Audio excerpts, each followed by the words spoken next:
Good morning, students. Welcome to English Kumar Bharti class. Children, today we'll be seeing a story from Unit 2, that is 2.4, The Fall of Troy. Let us see and understand the title. What do you mean by the fall of Troy? Children, here the Troy is a name of a city, and the fall of Troy means the end of the city, or I can say the death of the city. How this city come to an end, we are gonna see in this lesson. Children, this lesson is divided into two parts, so even the videos you will be getting in two parts to watch. Before seeing the actual story, initially we will try to understand the background of the story. So here I start reading. I'll start reading the paragraph and we'll explain you simultaneously para after para. So coming on page number 42.4, The Fall of Troy, Part 1. Epics are long poems that relate the deeds of a great national hero or a great national war. They often tell of a nation's early history. They may be composed and sung or recited for many years before they are actually written down. Children, let us understand the meaning of epic. So, this story is an epic. Now, what do you mean by epic? An epic is a long narrative. Narrative means which we narrate, which we tells, that relate the great deeds of a larger than life hero.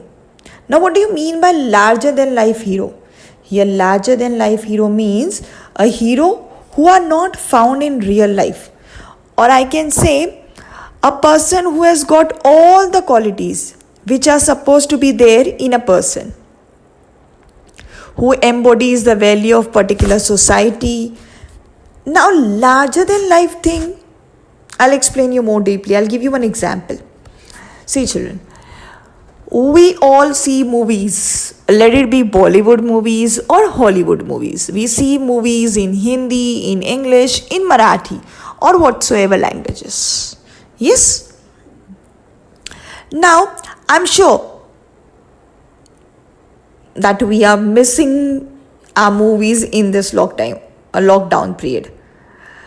So, coming back to the movies, I was telling you that in any of the movie which we see, in that you will see that there is one hero who's fighting with 10 people or more than 10. Yes? And even if the hero is shooted, the hero doesn't fall down.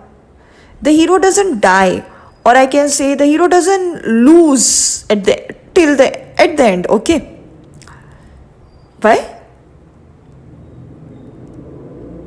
Or I can say, what are these heroes? Children, these kind of people, this kind of heroes are called larger than life heroes, because they are not what you see ordinarily around us. They are people with special qualities or abilities. And children, most of the time, these kind of heroes are imaginary. Okay? So this is an epic, and the story we are going to see, that is the fall of Troy. And such epics were composed or sung or recited for many years. They were narrated, in short, I could say. And then someone used to write it down, and thus it used to become available for the readers to read, like this epic, that is the Fall of Troy. First, initially the Fall of Troy epic was narrated. For many years this epic was being narrated.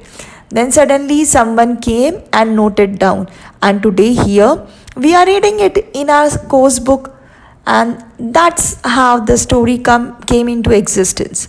So children, this was about the first para.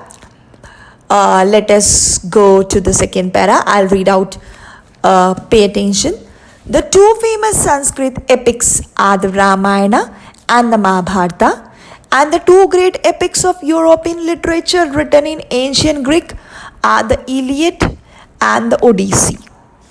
Just as in Indian literature, we go back to the stories from the Ramayana and the Mahabharata. So, in the literature of Western countries, they go back to the Iliad and the Odyssey. Just as children all over India knows the names of stories of Ram and Sita, Yudhishthira and Arjuna and Draupadi. So children in Western countries know the names of Hector and Odysseus and Achilles and Helen of Troy, the most beautiful women in the world, because of whom the Greek and the Trojans fought for 10 long years. Children, let us see what this para conveys. Such a big para. We'll see it. Don't you worry. Okay. So, I was telling you that the story for Fall of Troy, yes, is a story. But before going it, let us understand the background. We'll see the background.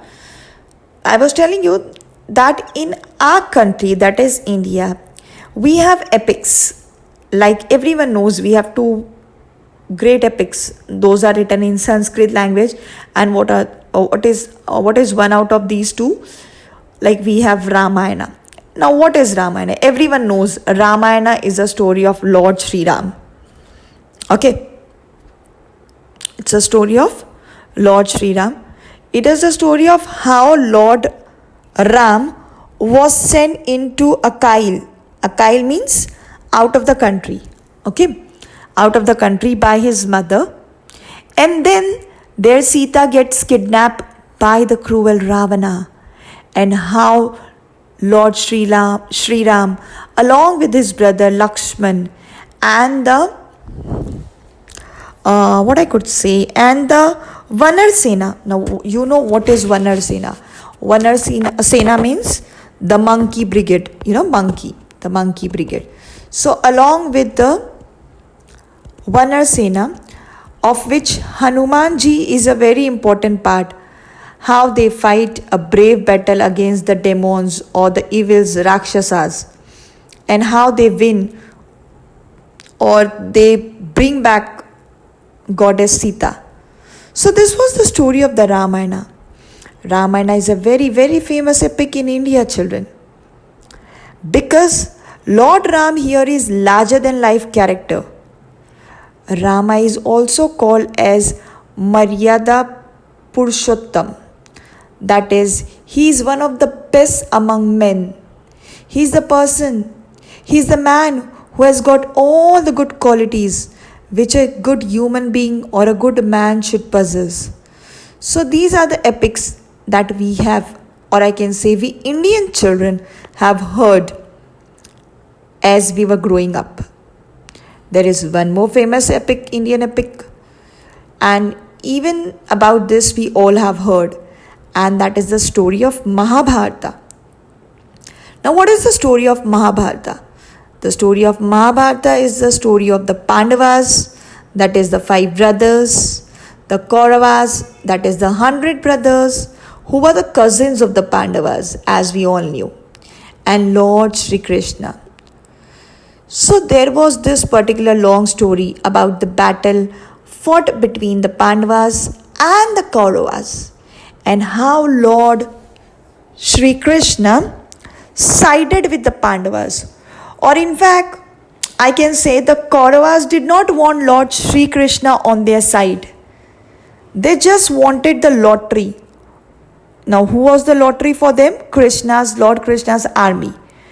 But in the bargain, the Pandavas won the law, or I can say won the battle.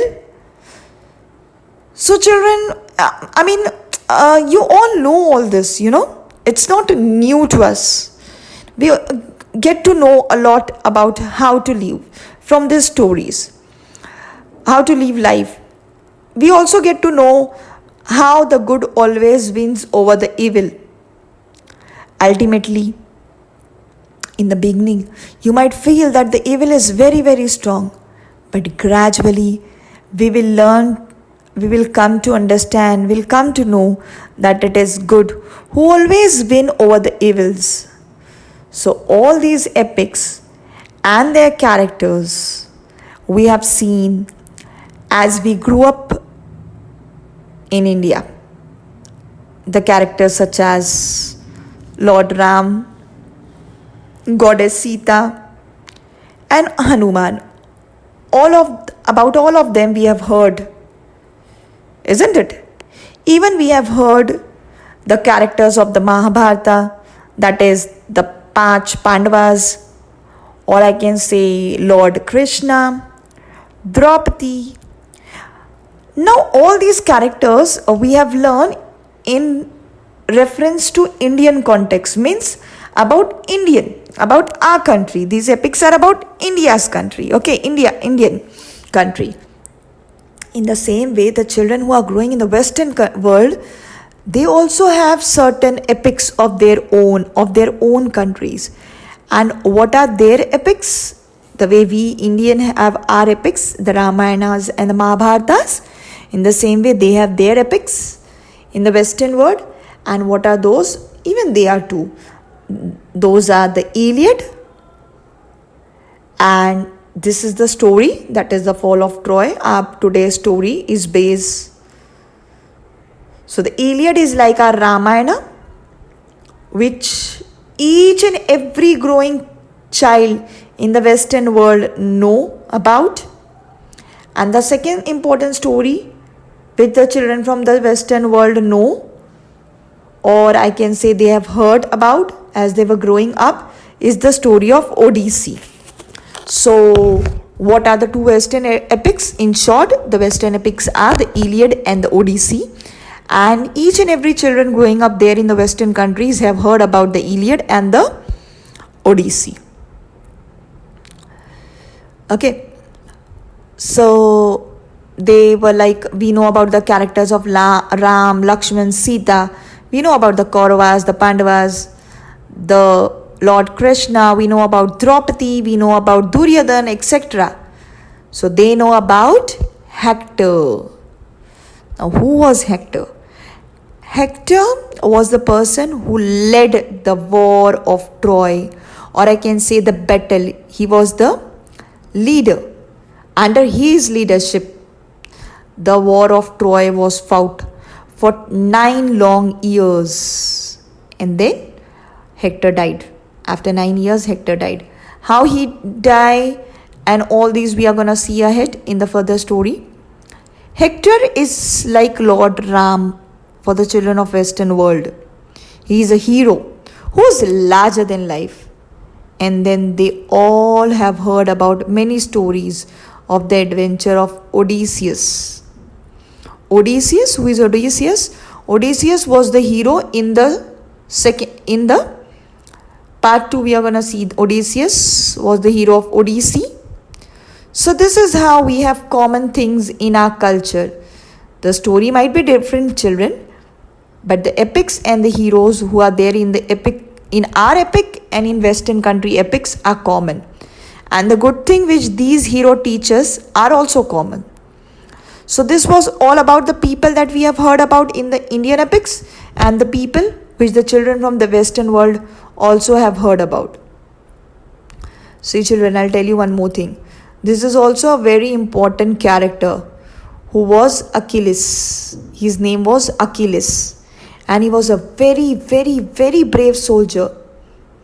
Even there is a story on Achilles, which I'll tell you at the end of this lesson. And then there was a beautiful lady who was responsible for this entire drama happening, and her name was Helen. She belonged to the city of Troy, and so her name was like Helen of Troy. She was the most beautiful woman in the world, and it was because of her that the Greeks means the people who lived in Greece, and the Trojans are the people who live in the city of Troy. So it was because of Helen that the Greek and the Trojans fought for 10 long years. You know, they fought for 10 long years. We go to the story, we'll understand why it was because of her that the Greeks and the Trojans started fighting. They had a battle. So children who are growing up in the Western world, they know about all these people. They know about Helen, they know about Achilles, they know about Hector, they know about Menelaus. So many things. Again, I'll tell you ahead who was Menelaus. They know about everything. So let us now move into the story. Now nobody knows, I'll go to the third para. Nobody knows for certain who the author of these early epics is. It is thought that they arose and developed with the nation itself and were handed down from singer to singer till perhaps one great poet gave them their final form. Children, I have already told you in the first para. I'll tell you more in deeply. Now nobody knows who was the writer or who was the author of these poems. I told you epics are long poem, and who wrote it down. It is believed that it was sung, it was composed that time, it was going on singing and singing and singing, perhaps till the time one great poet gave it a final form and then someone finally used to write it down. So that was all about the introduction. I'll move to the next para. It is believed that the Iliad and the Odyssey were composed, means these epic poems were composed and recited by a blind poet named Homer, who lived about 900 BCE and who wandered from one Greek city or village to another, singing his poems to all who would receive him in their homes and give him hospitality. Hospitality means they used to welcome Homer, the poet, with people used to welcome him with great. He used to get great warm welcome. In short, I mean to say that this wandering singer has been honored through the ages, not only in Greece but in all Europe, as the father of European country. So children, I was telling you that they believe that this story was written by a poet named Homer. Homer was a blind poet. He was also someone who used to go from place to place singing reciting his poems, etc. As written now the Trojan War. This Trojan War probably happened in the 12th century. We did not know whether it has really happened, but Homer has composed two poems based on this story, that is the Iliad poem and the Odyssey, in the 18th century. Okay, so now they were just oral tales, means it was only orally, the Iliad and the Odyssey. When Homer composed them, they were all orals, but later on they were written down after around 2 centuries. They were written down by people. All right. So this is about the person who has written this particular story, or I can say this particular epic, that is the Iliad. Children, he is also known as the father of European story because he has given the Western countries these very two famous epics poem, that is the Iliad and the Odyssey. So he is known as the father of European country. Okay, now let us look at the story of Troy and how Troy fell, or I can say how Troy was defeated, or how Troy came to its end. Okay, so let's move on. Let me come to the next para. The Iliad is the story of Ilium or Troy, a rich trading city in Asia Minor, near the narrow sea that leads from the Aegean to the Black Sea. It was well situated both for commerce and agriculture. In front of the city was the sea over which sailed the ships of Troy carrying goods and grain. At the back rose the high peak of Mount Ida, from which flowed many rivers and streams. The valleys among the hills were well watered and fertile, with corn growing in fertile fields and cattle feeding on the rich grass of the meadows, while sheep fed on the slopes of the hill. So, children, let us see. See, if you see, children, in this map, Troy. Troy, this particular place is in Asia Minor. Asia Minor is a part of the continent. This place was very prosperous once upon a time. Children, if you have noticed when I was reading the paragraph, you will see all the places mentioned the places which we can see on these map. We can see all these places mentioned in your English course book. Over here you can see the Black Sea, you can see the Aegean Sea, Asia Minor, all these things you will be able to see.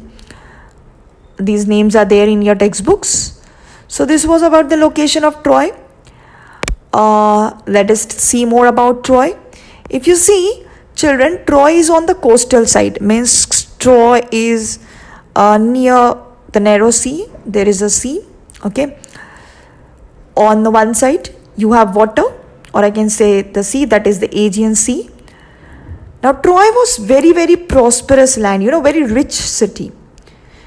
It was very important seaport, as it was near sea, so there was a seaport. It is but obvious that when there is a sea, of course there will be a seaport over there. You can see there were mountains of Ida behind the city. The name of the mountain is Ida. You could see the mountains of Ida from where Troy was, and Troy was all over on the coast of the port. You could see there is a huge ships loaded with food grains, with food, with varieties of item. That means that the trade was very strong, the business was very strong, and that was the reason why Troy was very prosperous, or I can say affluent city. Now what do you mean by affluent city? Means the people or the city who lack nothing. Now as there was a seaport, so they used to do a business, a trade from via seaport, okay, via sea. And there was lots of money because there was a rich trade, so there was lots of money, and the city was very rich. It was very famous. Then let us see what happened in the story which led to the fall of Troy.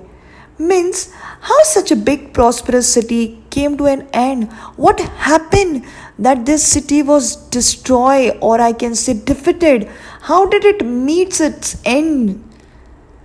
If you see, children, the high peaks of Ida, in the first image you saw the high peaks of Ida.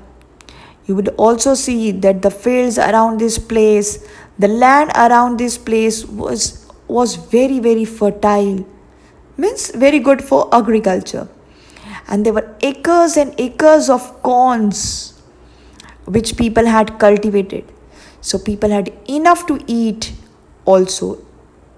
And that is why the city was so prosperous. Apart from this, there were also lots of livestock along with agriculture. Now what do you mean by livestock? Means animals. The people of Troy also had lots of amples of cows, buffaloes, and these cows and buffaloes, or I can say these livestock, used to graze around on the rich soil or the rich farmland,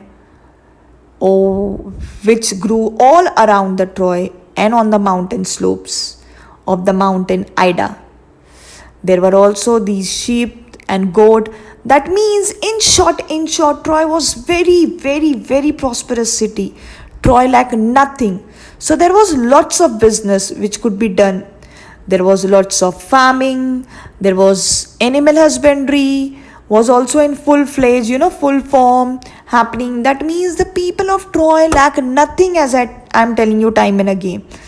Thus, it was very happy I mean, that was very, very happy thing for them, happiness for them, because they had enough food and everything for their survival.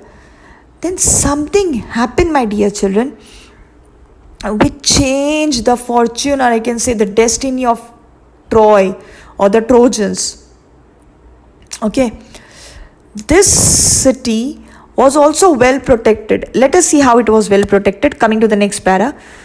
Around their city, the Trojan had built a strong wall so that no enemy should attack them from the sea. The wall was so broad that the people could stand and sit and walk on it. The great gate stood up, and the people could go to the seashore outside and come in as they please.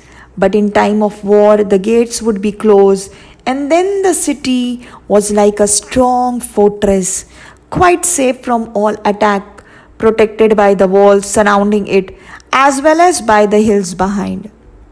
Now, children, this para say that around the city of Troy there was a strong wall, and it was built in such a way that no enemy could attack them from the sea. I told you in the previous para that from one side they had the sea, that is the Aegean Sea. So they had built the city in such a way that there were strong walls all around Troy. See here, and the walls was very, very thick. So the people could sit on them, people could stand on those walls, people could walk around them. They can see around the city. They were thick, strong walls, and the city was like a fortress. Here, fortress means the city was like a fort, and the people inside the city were very, very safe, and they were very well protected by these walls which surrounded them. And also, there were the hills, or I can say the mountains of Mount Ida on one side. So the city was so strong that nothing could lead it to the fall or its defeat. But then something undesirable happened. Something bad happened. And what was that? That was the Greeks. They attacked the Trojans. They attacked the people of Troy. They declared war against the Trojans. Now, why did they do it? Why did they do so? Let us see that in the next para. Thus, Troy was a strong city, strongly protected by its wall and strongly defeated by its brave soldier. But all the kings and the heroes of Greece had declared war against the Trojans, because Paris, a prince of Troy, had persuaded Helen, wife of Greek king Menelaus, to elope with him. He had brought her to Troy. The Greek wanted to take revenge on Troy for the wrong done to Menelaus.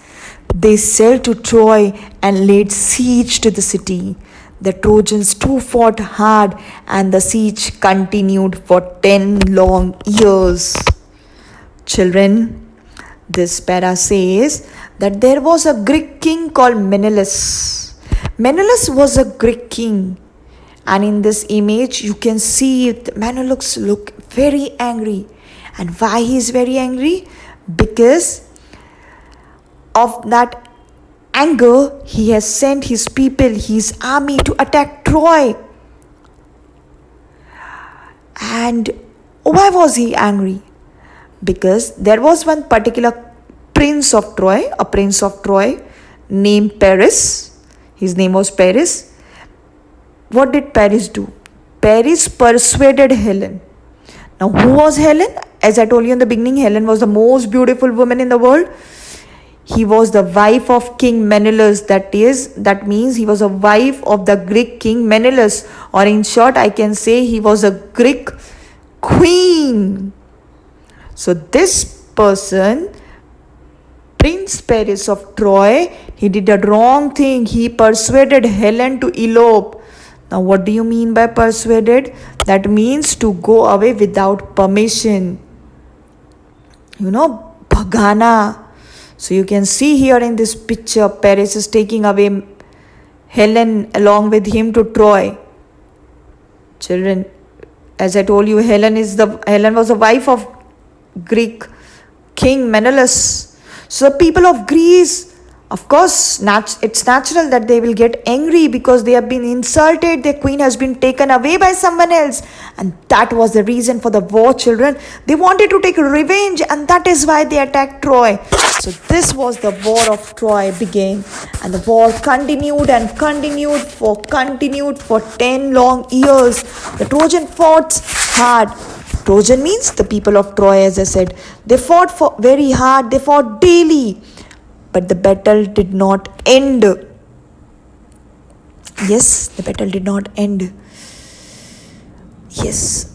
And I can say the battle did not end. And let's see the next para. The fighting went on daily, but the siege did not end. On the one hand, the Greeks could not take the city, and on the other hand, the Trojans could not force them to sail away. Every day the Trojans came out of their gates and the Greeks came out of their tents and ships, and the fighting went on. Sometimes there were great battles between the two armies. Sometimes there were single fights between the two great heroes. Sometimes the Trojan had the better of it, and sometimes the Greeks. But still the fighting went on. So I was telling you, children, the fighting went on for 10 years. The Trojans fought very hard. They fought daily, but the battle did not end. The Greek could not enter the city, as I told you that the city of Troy had great walls. And even the Trojans could not drive away the Greeks. They cannot tell Greeks to go away. What did the Greek army do? The Greek park. They came via sea, yes. So they park inside the sea. They made the tents on the part of the sea. The Greek park in the sea. They would come and fight with the Trojans every day. This went on for so long and long that there were many people who were wounded. There were many people who lost their life. Sometimes it felt as if the Trojans will win the war. Other time it felt that the Greeks will win the war. And the war continued thus for 10 long years. They were simply fighting and fighting over a woman, And that woman is the Helen of Troy, who was the Greek queen, or I can say wife of the king Menelaus, who was taken away by the Paris, that is the prince of Troy. And that was the real reason for the war. Children, if you see the similarity between the Indian epic, that is Ramayana, and this epic, that is the Iliad, you will get one similarity. The similarity is that in Ramayana, the evil king Ravan had forcibly taken away goddess Sita. He had kidnapped goddess Sita. But here, in this story, the prince Paris had taken away, or I can say persuaded, the Greek queen, that is Helen. But here Paris did not forcibly taken Helen away. She was not forced. She went willingly. Helen also went willingly with Paris. Now you will say, oh my gosh, how can a married woman can go with a stranger prince, willingly? So all this I'm going to tell at the end of the story, maybe in the second part. So till then you have to wait, my dear children. Okay, she went with her will, but the reason was same. The reason was same, that someone else's wife was being taken away, and that was the reason for the battle to happen. And what happened? There were so many heroes who were killed. There were so many people who were killed in this battle. For example, you will wonder when I'll tell, you will be in great shock when I'll tell. The king Menelaus was killed. Helen, husband was killed. Paris was killed. With whom Helen eloped, that prince was also killed. Achilles was killed. So many people were killed. Hector was killed. Achilles. Okay.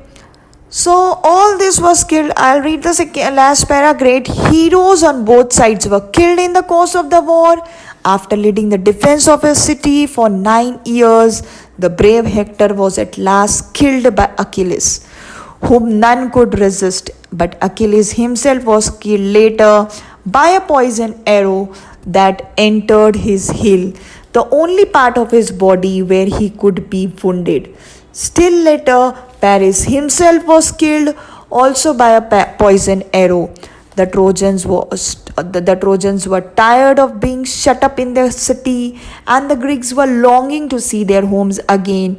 But still, the fighting went on. So I told you, King Menelaus was killed, Prince Paris was killed, Achilles was killed, and even Hector was killed. I told you in the beginning, Hector, who was the army leader, who led the army for 10 9 years, he was also killed.